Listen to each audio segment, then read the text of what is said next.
Նոյեմբերի 20-ից 30-ը պաստառների նշված տեսականին ձեռք բերեք իդեալ համակարգից, մեկ հատը սկսած ընդամենը 690 դրամից։ Սև ուրբաթ, ուրեմն իդեալ։ Շնորհակալ եմ պարոն Կարապետյան, շատ կարևոր արձանագրումներ արվեցին շտաբ բուժօգնության ծառայության 2-3 տարվա ընթացքում տրանսֆորմացիայի վերաբերյալ եւ իրականում մեր շտաբ բուժօգնության ծառայության որակը էականորեն բարձրացել է։ Սա ակնհայտ է դառնում նաեւ մարդկանց տված մեզ այսպես ասած մեկնաբանություններից որակի վերաբերյալ իհարկե թվերը շատ խոսուն են 141 միլիոն վնասից հասել ենք 168 միլիոն շահույթի ամբողջապես վերազինվել ենք ամբողջապես թվայնացվել ենք ամբողջապես անցել ենք անկանխիկ վճարումների եղանակի չափորոշիչներին համապատասխանեցվել ենք Էլ չասեմ, որ ես հիշում եմ առաջին գործակարգավարականներին, ես հիշում եմ զեկույցներ, որ զանգերի 78%-ն է սպասարկվել եւ իմ մոտ հարց առաջացավ, ոնց կարող է լինել, որ շտաբ բուժօգնություն մարդը զանգահարի եւ իրեն այդ զանգը չսպասարկվի։ Հիմա այդ հարցը նույնիսկ չենք քննարկում, որովհետեւ դա ենթադրվում է, որ 100%-ն էլ պետք է սպասարկվի։ Եվ իրականում կարծում եմ սա շատ կարևոր արձանագրումներ են եւ գիտեմ նաեւ որ նախարարությունը որոշակի նախաձեռնություններ ունի արդիականացման ընդհանուր համապետական շտաբ բուժօգնության ծառայության ստեղծման եւ ես կարծում եմ մեր փորձը ընդհանուր առմամբ կարող է ծառայել որպես լավ հիմք թե ինչպես կարելի է որոշակիորեն տրանսֆորմացնել ծառայությունը եւ իհարկե խոսք չի գնում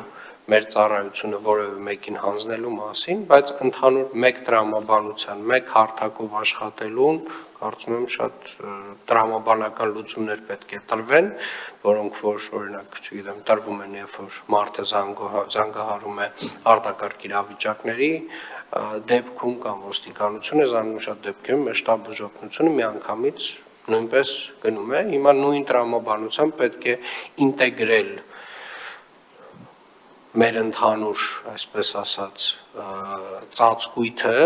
եւ երբ որ պետք է, որ Երևան քաղաքի շտաբ բուժօգնության ծառայությունը դուրս գա Երևան քաղաքի սահմաններից դուրս, որովհետեւ ավելի հարմար է դա եւ սպասարկի եւ երբ որ պետք է ընդհանուր հանրապետական շտաբ բուժօգնության ծառայությունը մտնի Երևան քաղաքի սահմաններ, դրանք տենց շտկվող տեխնիկական պարզ հարցեր են եւ կարելի է ընդհանուր տրամաբանության բերել եւ կարծում եմ մենք պատրաստ ենք դա իրականացնել եւ նաեւ ուրախ կլինենք այս տեսակ ինտեգրացիաներին շատ շնորհակալություն պարոն Կարապետյան եւ կարծում եմ բարբերաբար այս արձանագրումները իհարկե sense մենք կրկին անգամ շատ դեպքերում չենք բարձրաձայնում այն ինչը որ մեզ համար թվում է թե սովորական այդպես էլ պետք է լիներ բայց նաեւ պետք է հիշել ինչ էր Հարգելի գործընկերներ, սիրելի երևանցիներ, մի 2-3 տարի առաջ շտաբ բուժօգնության ծառայության զանգերը սպասարկվում էին տենց մի 65-ից 70%-ով։ Մենք ունենք վնասով աշխատող կառույց, չունենք նորմալ արտահայտություն, տենց ունենք կիսատ պռատ շարժակազմ, չունենք այդ նորմալ լավ որակյալ ռեանիմոբիլները, չունենք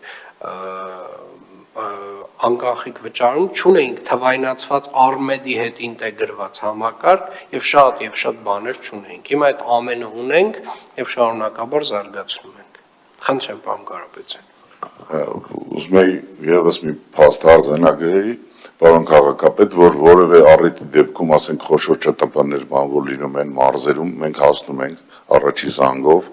որովհետև մեր շարժակազմերի քանակը Երևան քաղաքի համար եւ բավարար է եւ կարող ենք օգնություն, իսկ իրենք Երևան քաղաքում կարծում եմ գործառույթ չեն կարող ունենալ, որովհետև մեր շարժակազմերը ամբողջությամբ հասցնում են իրանց մոտ կա միշտ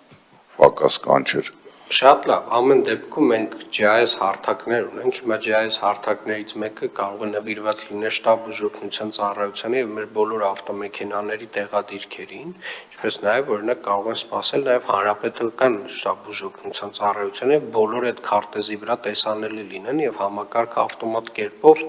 արդեն իսկ ասի թե որ